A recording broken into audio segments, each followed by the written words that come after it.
প্রসঙ্গ school service commission. কেন বলছি না, এই স্কুল সার্ভিস কমিশন শুধু অ্যাসপারেন্টদের সাথেই জড়িত তা নয়, জড়িত রয়েছে ছাত্রছাত্রী এবং স্কুল শিক্ষকদেরও। বর্তমানে তোমরা যদি খবর নাও যে স্কুলগুলোর অবস্থা কেমন চলছে, তাহলে বুঝতে পারবে যে একদিনে একজন শিক্ষক মহাশয়কে কতগুলো ক্লাস নিতে হচ্ছে। ক্লাস নেওয়াই নয়, স্কুলের মধ্যে আরও অনেক কাজ থাকে যেগুলো শিক্ষক মহাশয়দেরকে করতে হয়, যার ফলে পঠন পাঠন যে খুব একটা ভালো হচ্ছে সেটাও কিন্তু আশা করা যায় না। এই মুহূর্তে পশ্চিমবঙ্গের সমস্ত স্কুলে যেটা সবচেয়ে বেশি প্রয়োজন সেটা হচ্ছে শিক্ষক নিয়োগ।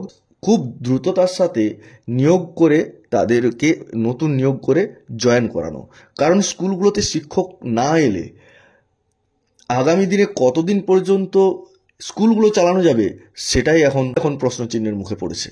এইভাবে যদি চলতে থাকে তাহলে অচিরেই আগামী কয়েক বছরের মধ্যে স্কুলগুলো কিন্তু বিশেষ সমস্যায় পড়বে। তার কারণ হচ্ছে দিনের পর দিন রিটায়ারমেন্টের সংখ্যা বাড়ছে আর স্কুলের ভ্যাকেন্সির সংখ্যা বৃদ্ধি পাচ্ছে, সেই তুলনায় নিয়োগ কিন্তু হচ্ছে না, যার ফলে শিক্ষক সংকট দিনের পর দিন বেড়েই চলেছে। আর এটার ফল পেতে হচ্ছে ছাত্রছাত্রীদের। সবচেয়ে বেশি ক্ষতিগ্রস্ত হচ্ছে ছাত্রছাত্রীরা। শুধু তাই বললাম যে শুধুমাত্র অ্যাসপারেন্টদের সমস্যা তাই নয়, এখানে ছাত্রছাত্রী এবং শিক্ষকরাও কিন্তু জড়িয়ে রয়েছে। একটা স্কুল যেখানে যতজন স্টুডেন্ট রয়েছে সেই স্টুডেন্ট রেশিও অনুসারে শিক্ষক প্রয়োজন।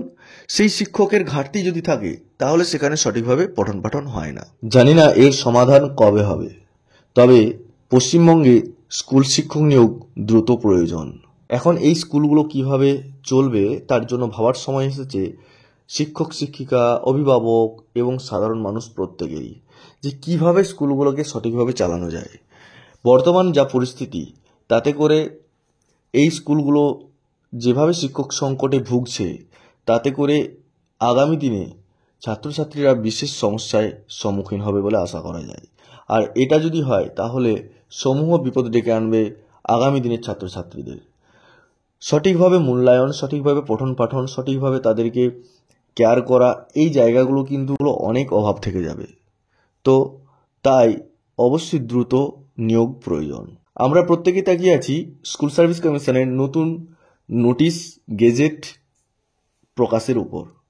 দেখা যাক সেটা কখন হয়। যাই হোক, আজকে এই পর্যন্তই।